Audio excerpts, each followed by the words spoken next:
Hello, welcome to episode 20, in which I'm having a particularly bad hair day. I apologise, I went to bed with it wet. I'm joined this week by Lou Dickens, the granddaughter of MP Geoffrey Dickens, who was the first MP to highlight satanic ritual abuse.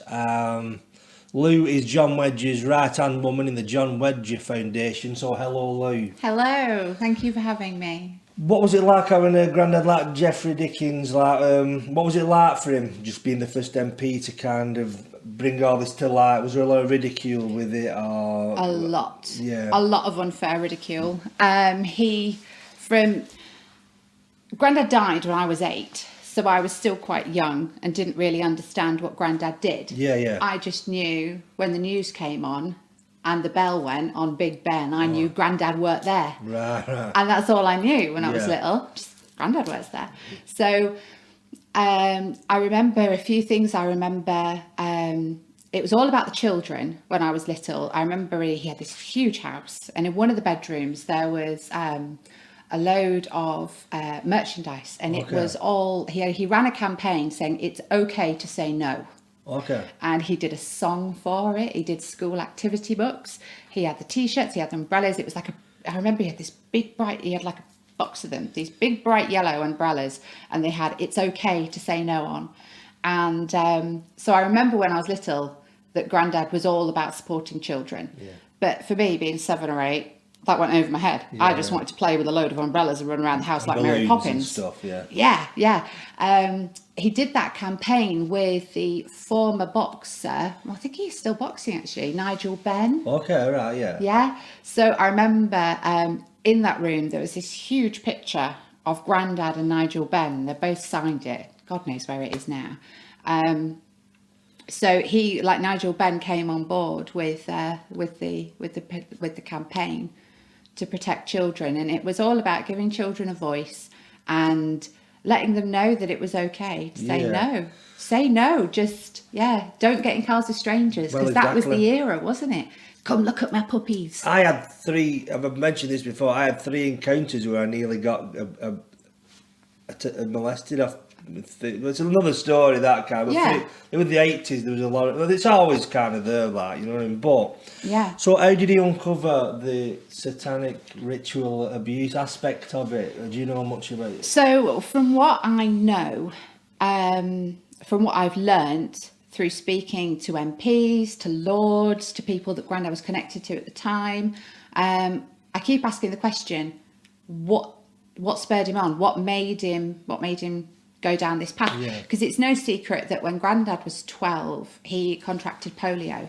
Okay. And he didn't have the best of parents, and he was put in the hospital for 2 years. Right. And he didn't get a single visitor in those 2 years.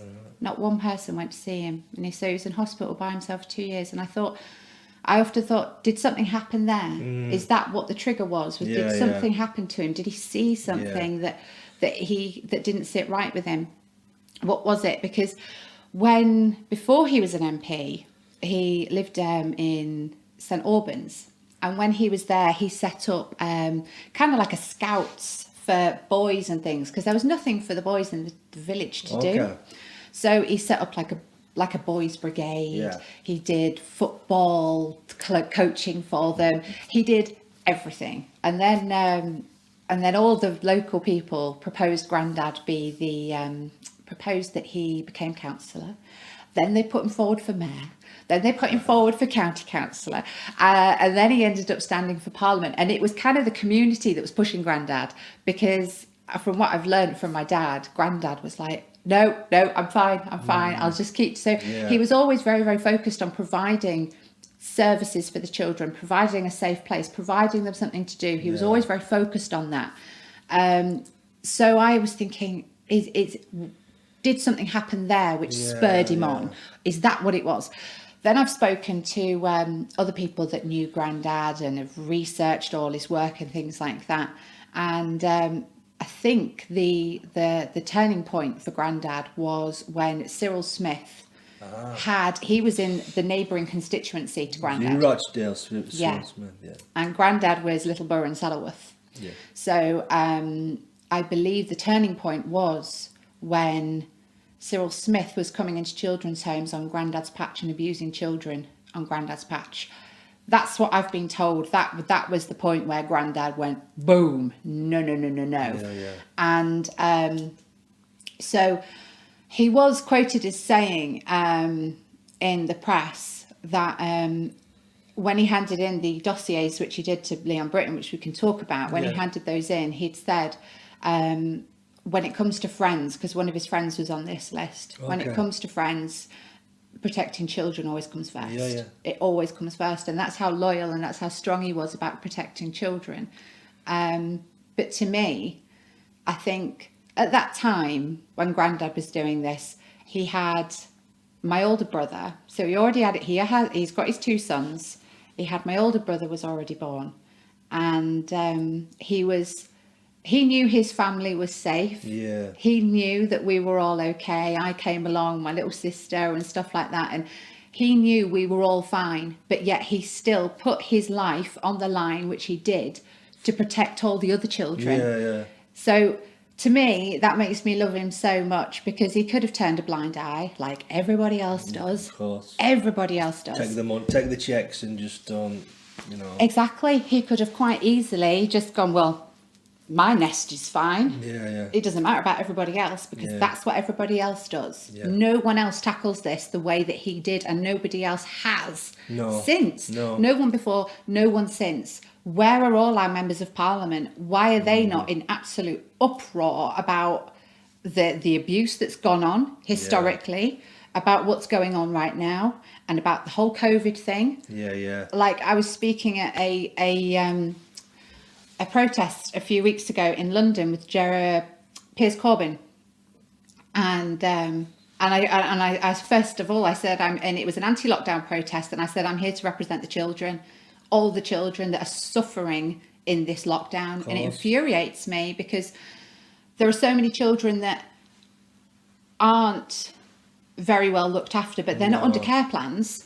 So social services don't have a foot in the door with them. But we know, as other parents at the school, we know as teaching assistants, my mum's a teaching assistant in a school, she knows there's certain children that aren't going home to loving families, but they're not under care plans. So all these children that were out of school for all that time, at school, we provide them with support, we provide them with a safe place, we provide them with a hot meal, we provide them with that reassuring touch on the arm. It's that lovely connection that children have with their school teachers and their teaching assistants and the dinner ladies and stuff.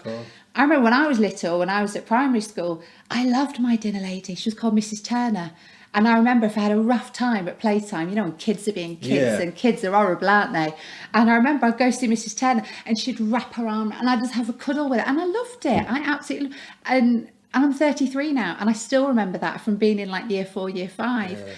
And all these children that are locked away with parents without full support right now. You're not that bothered about them, and giving them Billy Burr ham and turkey twizzlers once a week or something, And it's desperately sad. It's so sad.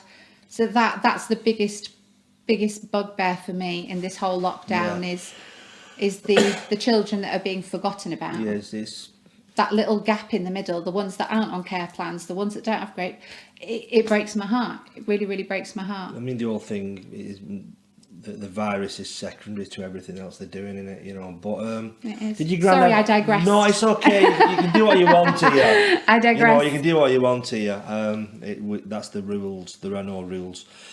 Did your granddad ever have any threats to his life for what he was getting involved in and what he was exposing? He did. So, so we started talking about, didn't we, about Cyril coming in, and we know now that Cyril Smith was a paedophile, and from speaking to some victims of his, I am 99% certain he is a Satanist, a Satanist, and that was on Grandad's doorstep, and he was outing that. He was publicly outing that. He was campaigning against child abuse, and then in the early 90s or the late 80s, he came across SRA, satanic ritual abuse, and we know that's where all the big players are. So you have your regular paedophiles, your creepy Tim down the road. You have your... They carry a bag and an anorak. Exactly. You have them. So the big wigs aren't really that bothered about you outing them. No. They don't care about that. Takes the heat off them, doesn't it, kind of thing. Exactly. Look that way while we do this over here. So whilst he was doing that, there wasn't really much heat because he was, they don't care about them. And when he then came across satanic ritual abuse, that's when the heat started coming. That's when things started getting a bit hairy for him. He's quoted in Hansard as saying he had bugs put in his London flat. His London flat was bugged. He had his London home burgled twice. And he had his name appear on a serial killer's hit list. Really? Yeah. So he was, I think his exact words were, as I named high profile politicians involved in this, the noose around my neck grew tighter. And that's such a powerful thing to say. He was a tough man though, he was a boxer, wasn't he? He could do a bit though, couldn't he? So, I'm sure, I'd read somewhere, I think he'd had 40 bouts and he won 39 of them. Yeah. He was a tough guy. He was a really, really cool guy. With that kind of thing going on, the threats and things. So what inspired you to take up the mantle of his legacy? Grab the baton. Yeah, that's the one I was looking for. Grab the baton. So when I was little, I was talking to John about this. I am the middle child. My mum will laugh at that. I am the middle child. I always looked to my granddad, even from being tiny. I remember, I've got a photo on my dressing table every morning when I put my war paint on. There's a photo of my granddad holding me as a baby. And it kind of, that's my thing every morning. Your inspiration. Exactly. Keep going. Come on, I'm with you. I've got you. My granddad's holding me and he's so happy and so smiling. And that's just, it's stunning for me. And so when I was little, I was always my granddad's girl. Do you know what I mean? And so my brother, he was always quite cool. He's 5 years older than me. He was always off doing his own thing. And my little sister, she was the baby. She was born quite premature, so she was always mollycoddled. And then there was me just kicking around, just what do I kind of, and so my granddad, he saw that in me, and so it was my granddad would always make time for me. He would always, it was always me and granddad. Doing stuff. We always, he was always singing and dancing, and he was so much fun to be around. He was always just really, really good company. Everyone had a good time when he was around, and so I was really, really close to granddad. And then when he died, I was lost. I was absolutely lost. And I was only 8. But I remember, yesterday. It's quite young then you lost your granddad, Yeah, I remember the pain. Yeah, it absolutely destroyed me when granddad passed. And I remember, because I was so young, but it just really, really hurt me. It really, really hurt me. So my Nana Norma, granddad's wife, she took on the role of kind of, looking after me. Job. Yeah, just looking after me. And she was wonderful. She died a few years ago. So because I was always my granddad's girl, which I was, and I'm the double of him as well, which is quite funny. My brother and my sister don't look anything. It's really, really weird. It's so weird. Are you a good boxer as well? Oh, should we try? No, I'm not. I couldn't fight my way to a wet paper bag, to be honest with you. Let your hair do the talking. No, I'm just letting. I leave me here so people feel sorry for me. You know what I mean? Look at me go. Yeah, just leave him. But so what? So so as I grew older, I started Googling Grandad to learn more about him because, we didn't really talk much about Grandad's work at all. Like I said, when I was little, I just knew we worked at Big Ben. That was it. I remember he took us to Commons and things like that, and we'd always go into London and stuff, but I didn't know what he did. No. So as I got older, I started Googling. And then I was finding half of the things were wonderful, all these wonderful reports.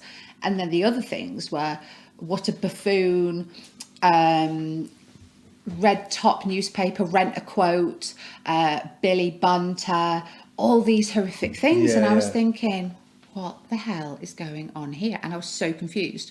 So me being me, Yeah. obviously keep digging Yeah, and keep digging to find out what's going on.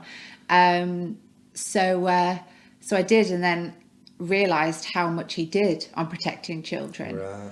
And then I then went. So I'd been digging around on this, doing a few things for a couple of years, and then I went to a local Conservative lunch, Okay.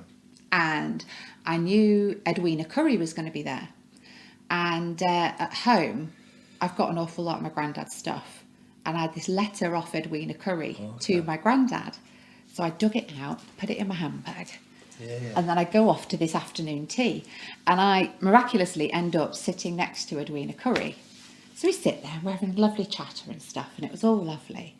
And then I'd not introduced myself properly. Yeah. And then I reached down to my bag and I pull out the letter and I said, I believe you know my granddad. And she nearly fell off a chair. Right. And I went, lovely to meet you. I'm Louise. And she was like, oh, good gracious. Oh, and she was asking if I was going to follow him into politics and things like that. And I said, oh, I don't know. I'm umming and ahhing and stuff.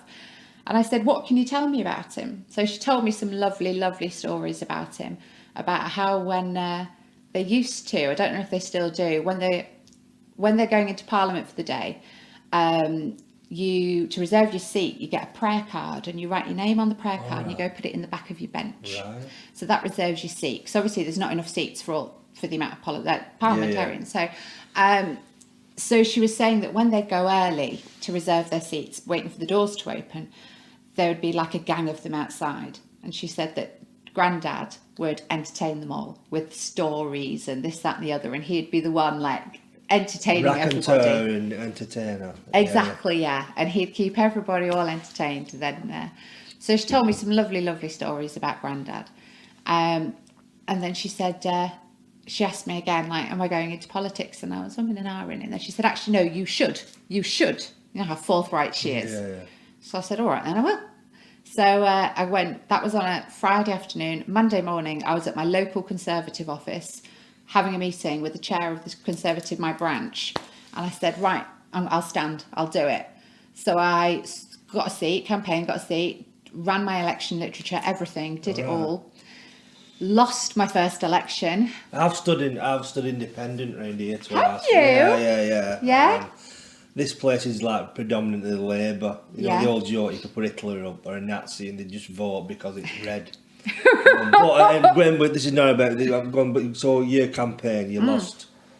So I lost my first one, and I was gutted because I think I lost over a stone while I was out campaigning. The stress of it all, yeah. No, I was just walking the streets. I was pounding the streets. I was like my granddad, because I always remember whenever anyone described my granddad, he was a people's politician. I knocked on every single door. I did it basically last time. I'm 5,000 daisies on myself, kind of. It is going in it, kind of thing.